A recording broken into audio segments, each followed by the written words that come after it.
Hey, salut tout le monde, bienvenue sur LightTech 3D. On est parti pour un petit tuto vraiment très simple. Donc comme d'habitude, je vous reprends après ma nouvelle intro. N'hésitez pas à mettre dans les commentaires ce que vous en pensez. Allez, à de suite.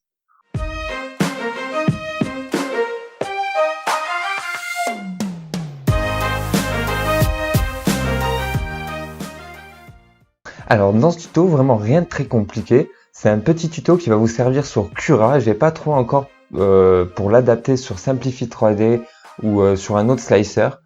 Pour l'instant, j'ai trouvé que sur Cura. Donc je vais vous montrer comment ça se passe sur Cura. C'est un petit tuto qui est assez utile. Ça permet d'avoir inscrit sur l'écran de votre imprimante au lieu d'avoir... vous aurez quand même le pourcentage, mais en plus du pourcentage d'impression effectuée, vous allez avoir marqué le temps qu'il reste d'impression. Donc s'il reste une demi-heure, si dans une demi-heure l'impression se termine, il ira marqué que dans 30 minutes l'impression se terminera. Donc c'est un petit script à rajouter dans Cura, vraiment en 3 clics. Je vous mettrai le lien pour télécharger les 2 fichiers à copier dans votre slicer, dans le script. Et ce sera vraiment très simple. Je vous montre tout ça en tuto.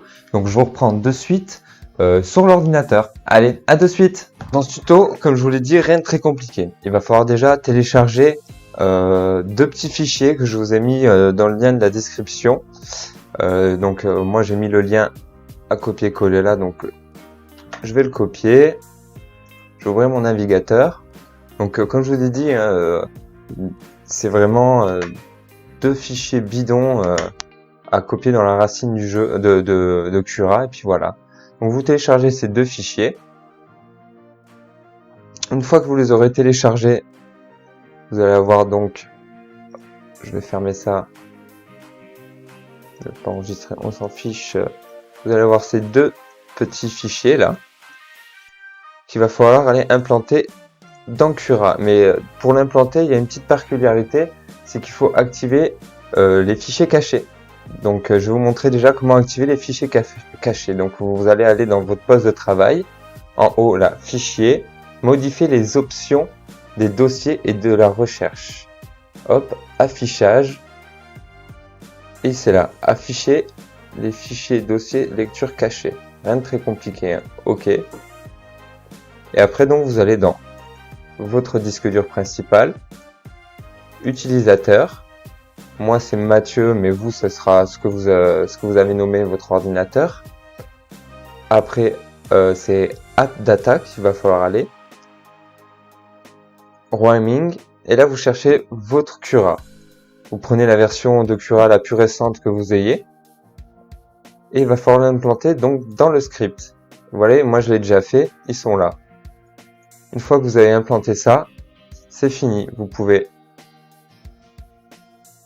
tout quitter, ouvrir Cura, parce qu'il y a une petite manip encore à faire dans Cura, vraiment très simple encore également, mais il faut la faire. Il va falloir aller donc dans Extension, Post Processing, modifier le G-code. Et là, on va donc ajouter un script. Et donc, le script qu'on vient de rajouter, il est là. Framing, Time Unit and the Off Print. Excusez-moi pour l'anglais, c'est de la merde.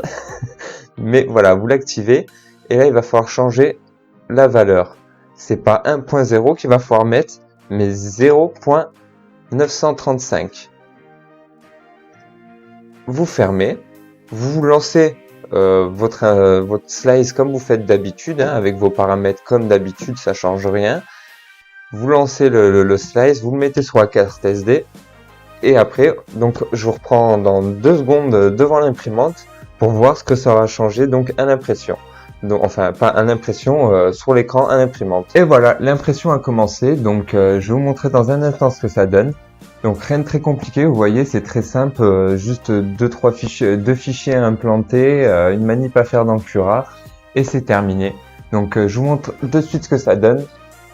Hop, bien sûr le rafraîchissement, c'est marqué avec des secondes, mais le rafraîchissement se fait pas en secondes, avec les minutes qui changent, mais voilà. Donc comme vous pouvez le voir, sur mon écran maintenant, il me reste 13 minutes et 7 secondes. Donc vous voyez, rien de très compliqué. C'est vraiment très simple, il suffit de faire 2-3 manips et le compte est bon, hein, en vrai. Hein, moi j'ai trouvé ça vraiment très simple et en plus c'est assez pratique. Je l'ai pas testé encore vraiment, comment dire, à fond. Je l'ai juste mis et je vous l'ai montré parce que je trouvais ça vraiment sympa. Mais je l'ai pas encore poussé à mes recherches, comment dire, à fond à ce niveau. Mais je suis sûr qu'on peut modifier le code à la source et faire plein de choses à ce niveau en peut-être augmentant le temps de rafraîchissement ou des choses comme ça. Moi, j'adore faire des tutos avec vous. C'est des choses que je trouve vraiment vraiment sympa. Alors, vous voyez, moi, j'ai déjà préparé le futur projet des 500 abonnés. Donc, il attend plus que vous, quelques abonnés encore. J'espère que ce petit tuto va plaire à un grand nombre d'entre vous et vous allez me défoncer cette barre d'abonnés pour pouvoir avoir 500 abonnés le plus rapidement possible et vous présenter la vidéo sur le projet des 500 abonnés. Vous savez tous pour la plupart ce que c'est. Si vous ne savez pas, je vous invite à aller voir mes précédentes vidéos où j'explique donc quel est mes projets pour les 500 abonnés. Et puis voilà. Donc merci à tous les nouveaux abonnés d'être là aujourd'hui. Je vous dis un grand merci. À tous les anciens, merci de me supporter encore au jour d'aujourd'hui, d'être avec moi.